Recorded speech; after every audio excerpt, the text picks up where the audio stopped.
Hey everyone, it's Angela Allen from the Handmade Homestead. Several of you have asked me to do a video on my coffee, chocolate, sourdough bread recipe, so here you go. I use cold brew coffee to make this, but only because that's how I drink my coffee. Feel free to use instant coffee or a cup of brewed coffee. Just make sure that it's cool to at least room temperature or slightly cool when you use it to avoid killing the sourdough starter. I'd recommend that you make it quite strong if you want more coffee flavor. Either way, you need about a cup of liquid.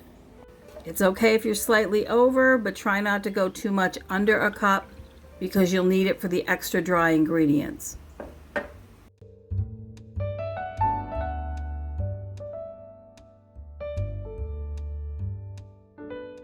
Let's talk about the ingredients that go into my chocolate sourdough boule. You can bake this in a regular pan, however you want to, but it's the same sourdough process that I talk about in my sourdough without gatekeeping video that many of you have watched, and many of you have asked me to do this recipe so you can see it. I don't measure exactly. Again, you know me, I measure with my heart. So I'm going to use this spatula. This is going to be my measuring tool, except for when I scoop out sugar or scoop out flour, I will use the scoop that's in those containers. All right, so you ready? We're going to do this in the bread machine, just like I always do. We're going to put the ingredients all in this bread pan, just an empty bread pan. Everything's going to go in. That is going to go in the bread machine, which is right over there. I'll show you that in a minute. And then, yeah, we're going to let it knead, rise its first ferment in there. Later tonight, I will come back to you and shape it and put it in the fridge. Everything is going to go in here. It's in no particular order. This is coffee. As you can see, it's cold coffee. It's not even, I didn't bother to warm it up. It's a little more than a cup just because I do cold brew coffee and I just happen to dump it in here. Doesn't matter which kind. The coffee really just brings out more of the flavor of the chocolate. So coffee, about a cup. This is my sourdough starter. I did feed it last night. I'm gonna pour, about a cup in here. I'd say that's about a cup. This is just cocoa powder. What I would say, just for my own benefit, is I ran out of the Hershey's dark cocoa powder and I bought this one at Aldi. Don't buy this one. Buy the Hershey's really dark. And if you look at my cocoa powder bottle, excuse me, I bumped you. You can see this really dark cocoa powder? That's from the Hershey's. This really light one on top, that's the Aldi brand. I'm gonna pour, I don't know, maybe a quarter of a cup in there. Keep in mind, chocolate is delicious, but it is bitter. So I like a nice dark loaf. I'm gonna put sugar in this. So, I don't know, maybe a quarter of a cup, maybe. This is just regular white table sugar. I have a quarter of a cup scoop here.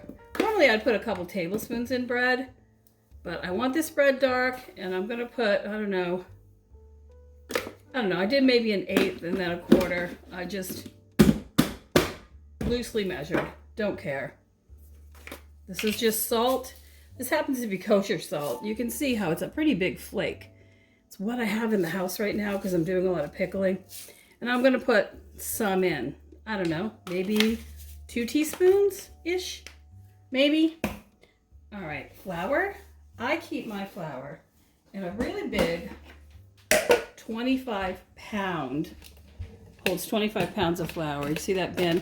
There's 2 bins, they're actually stacked. I have whole wheat on the bottom and I have regular bread flour on the top. Now my sourdough starter looked a little bit wet, so normally I'd put around 3 cups of flour in there, but I'm actually going to put a little extra. Because again, the sourdough starter, even though the cocoa powder's dry, the sourdough starter looked a little bit wet, and there was a little more water in that cup. So, a little more coffee, excuse me, than a cup. So we're just going to give it another half a cup of flour. The only thing left is some oil. I'm going to use coconut oil. I'm only doing that because with chocolate is kind of a desserty flavor. And I'm going to put in maybe 3 tablespoons. I like my bread really moist. I don't like dry sourdough bread, and I don't like really hard crust. So I always butter my crust when my bread comes out. But anyway, so that's what's in there. About a cup of coffee, about a cup of sourdough starter, about 1/4 cup of cocoa powder, maybe 2 teaspoons of salt, 3 tablespoons-ish of oil, 1/4 cup of sugar, maybe a little bit more, and about 3½ cups of flour, only because my sourdough starter was wet.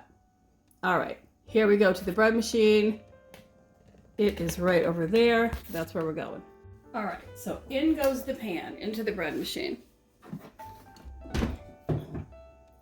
It's a bit of a reach for me. I apologize for the arm view. That's what I got. That's what I've got right now. All right. We are going to put this on the dough cycle. For me, that's number 8.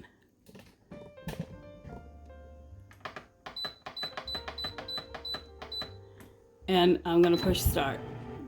So that is going to knead my bread into a dough. And then it's going to let it go through its cycle for maybe an hour and a half. And then the machine will just beep and turn off, telling me that it's done making the dough. And I'm going to ignore it until later tonight. I'll be back around, I don't know, 4 or 5. It's a really hot day today, so I don't want to let it go forever.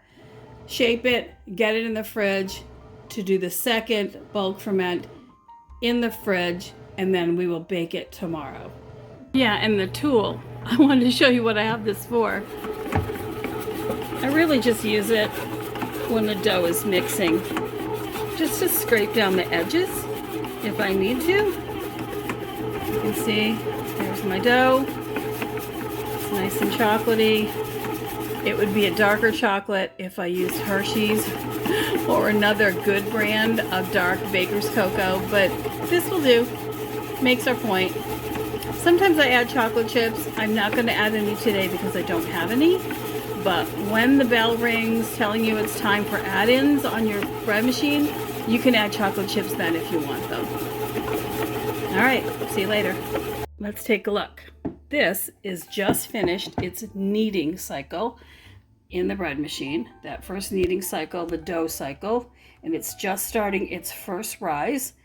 You can see how elastic and smooth the dough looks. It's just a little bit sticky, which is what you would expect from sourdough bread. And it has that nice, smooth, glossy finish. It's perfect. There we go. I will see you later around 4 or 5 o'clock when we pull it out, do our shaping, and get it in the fridge for its bulk ferment overnight.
So in goes my bread.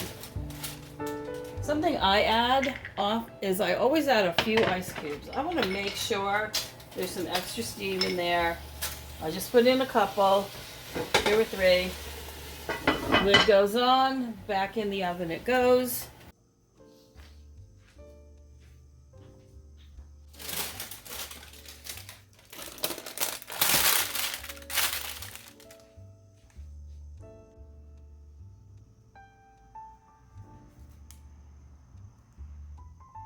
Well, there